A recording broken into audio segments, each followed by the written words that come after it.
Au départ, il a une formation d'électronicien. Il a gravi les échelons jusqu'à devenir directeur d'une grande entreprise de télécom.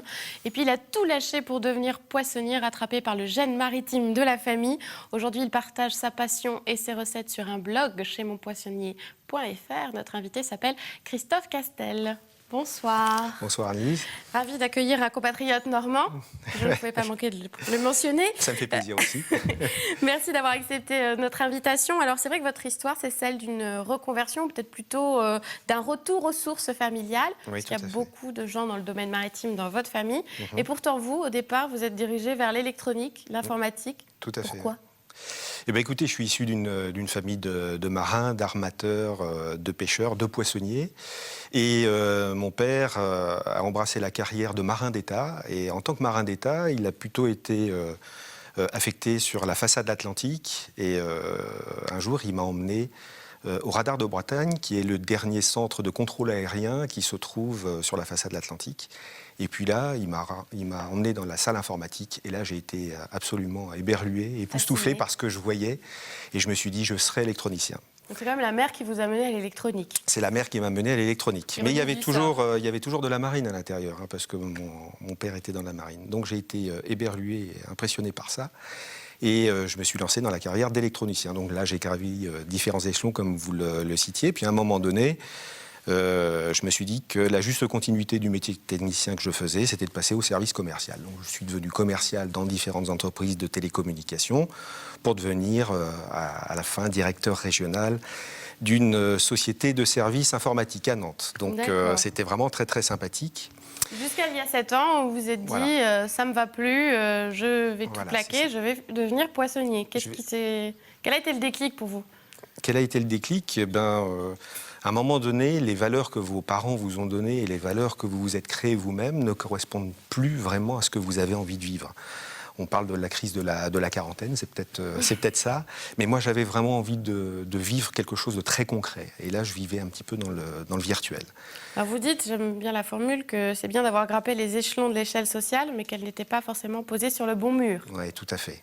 Tout à fait. Belle formule. Oui, je vous remercie. Mais c'est vrai que grimper les échelons de l'échelle sociale, c'est très, très sympathique. On gagne vraiment très, très bien sa vie. Et puis, du jour au lendemain, on se dit que tous ces plaisirs et tous ces argents accumulés, on n'en profite pas. Donc, on a envie de vivre autre chose. Et puis pour moi... maritime ne vous avez pas quitté non plus, parce que vous continuiez à avoir des hobbies en rapport avec la mer. Des rapports très, très proches, très directs et très, très proches avec la mer, en effet, puisque je suis plongeur et pêcheur sous-marin depuis 36 ans. Donc j'ai ce rapport très proche où le plus souvent possible, je vais faire de la plongée. Donc les poissons n'étaient jamais bien loin finalement. Ils étaient toujours très très présents. Donc pour moi, la juste continuité, si vous voulez, c'était d'intégrer le domaine de compétences familiales, puisque ma famille baignait dans ce monde humide qui est le poisson, qui est le monde du poisson. Donc voilà, en 2005, vous avez décidé de suivre une formation théorique puis pratique qui vous a mené à Lorient et encore en Normandie, et aussi à Nantes avec Roland Chalençon, qui est un... Chazalon, oui. Ah oui, j'ai fait une inversion. Chazalon, qui est un fameux poissonnier de Talensac. Alors, ce changement de vie, ça a quand même impliqué aussi un changement de vie à tous les niveaux, et y compris au niveau financier, parce que ça veut dire que vous avez quand même divisé votre salaire par 4, quoi. C'est pas rien. C'est extrêmement important, mais à partir du moment où tout ce que vous avez possédé vous correspond plus et vous ne savez pas ce que vous allez en faire, donc il faut passer à autre chose.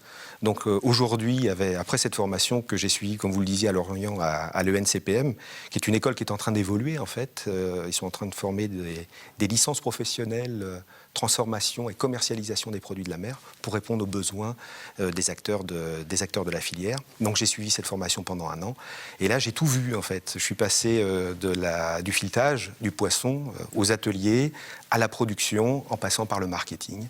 Donc c'est vraiment très intéressant. Cette école-là, tous les maillons de la chaîne. Oui, tous les maillons de la chaîne. Et j'ai été chez Roland Chazalon, qui avait une poissonnerie très connue à Talensac. Roland Chazalon a été une figure de la poissonnerie nantaise pendant de nombreuses années. Il a repris sa retraite. Et j'avais l'idée éventuellement de reprendre sa poissonnerie qui se trouverait rue de la Mitrie. Malheureusement, les financements... Ça s'est pas fait. Ça s'est pas fait, les Et financements... justement, aujourd'hui, vous êtes poissonnier au Super U de la rue d'Albi. Oui. Et Éric Hugon est venu vous voir hier matin devant votre étal. On va voir, c'est une ambiance de marché dans un supermarché. Tout à fait.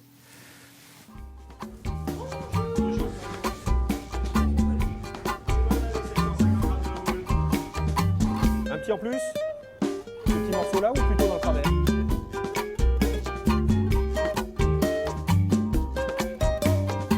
Allez, on est en promo dans le filet cabillaud ce matin, faut en profiter, hein. Ça, c'est un poisson qui était tombé un petit peu en désuétude. Très joli, avec sa robe marron et ses petits points orange. Et nous, on commence à essayer de le remettre sur l'étal. Et puis, on donne les recettes qui vont bien avec pour que les gens puissent simplement se préparer un poisson qui soit délicieux et pas trop cher. Il était une fois un poisson fin. Il aurait pu être poisson si. Si, il faut de l'ambiance, hein. De l'ambiance avec les commerçants. C'est cette partie-là qui est beaucoup plus épaisse et plus moelleuse. L'inconvénient, c'est qu'il y a un petit peu d'arrêt. Un poisson fin, voilà. Cette palourde-là, elle est bretonne depuis 40 ans. Même si elle s'appelle palourde japonaise, elle est bretonne depuis 40 ans. En fait, c'est dans les années 70, quand l'huître, quand elle avait été décimée, les ostréiculteurs étaient partis au Japon chercher des huîtres. Et en même temps, ils ont ramené des palourdes. Ruditapes philippinarum, qui est la palourde japonaise. Et voilà. Est-ce qu'autre chose vous ferait plaisir? Alors, puisque c'est comme ça, bonne journée. À bientôt. On se marre. Hein. Allez, bonne journée, voilà. Bon, alors on n'a pas eu le nom du poisson, en fait, parce que vous le montrez, ce poisson avec des petites taches oranges. Oui, c'est le carlet. C'est le carlet. C'est le carlet ou la plie. Ou la plie. Alors ce poisson-là est absolument délicieux. Vous demandez à votre poissonnier préféré ou votre poissonnière préférée qui vous le mette en filet, vous le roulez tout doucement, vous le passez au courbouillon, simplement avec un peu de crème fraîche épaisse de Normandie. Et là, vous vous régalez. Ben voilà, c'est ça, la recette du carlet ou de l'appli, car l'appli, ce n'est pas seulement en rapport avec les iPhones. Oui. Je pensais à ça, c'est comme ça. Bref, vous êtes poissonnier dans un supermarché. Alors, ça, on pourrait peut-être se dire, mais dans les supermarchés, ce n'est pas des vrais poissonniers. Vous dites Moi, je dis le contraire, en fait, parce que, bon, déjà, la population poissonnière de la grande surface, très souvent, vient de la poissonnerie traditionnelle. Quand je travaillais chez Roland Chazalon, en fait, une des poissonneries de Roland Chazalon était collée au Super U. Et à un moment donné, les deux chefs d'entreprise, qui sont Jean Leroyer, qui est le directeur du Super U, et Roland Chazalon, ont décidé de fusionner leur activité. Donc c'est pour ça que c'est devenu une poissonnerie de grande surface. Mais au départ, c'est vrai que c'était une poissonnerie traditionnelle. Et c'est vrai que les poissonniers de grande surface sont un petit peu mal vus. On se dit, est-ce qu'ils connaissent vraiment quelque chose? Bah oui, ils connaissent quelque chose. Il faut savoir qu'à l'heure actuelle, la grande distribution diffuse à peu près 70% du poisson au niveau du territoire national. Donc ils s'y connaissent un petit peu, quoi. Oui, puis il y a quand même encore le côté battleur qu'on a bien vu sur le sujet, qu'on retrouve quand même aussi dans les supermarchés. Alors on a vu aussi les conseils que vous pouvez prodiguer à vos clients, des conseils et même aussi des informations pédagogiques sur le poisson ou les palourdes japonaises. Alors vous avez décidé d'aller plus loin que ça, que ce service derrière l'étal, en me proposant carrément un blog qui s'appelle chemonpoissonnier.fr. Alors pourquoi vous avez ressenti le besoin de passer par ce biais-là, par ce média-là?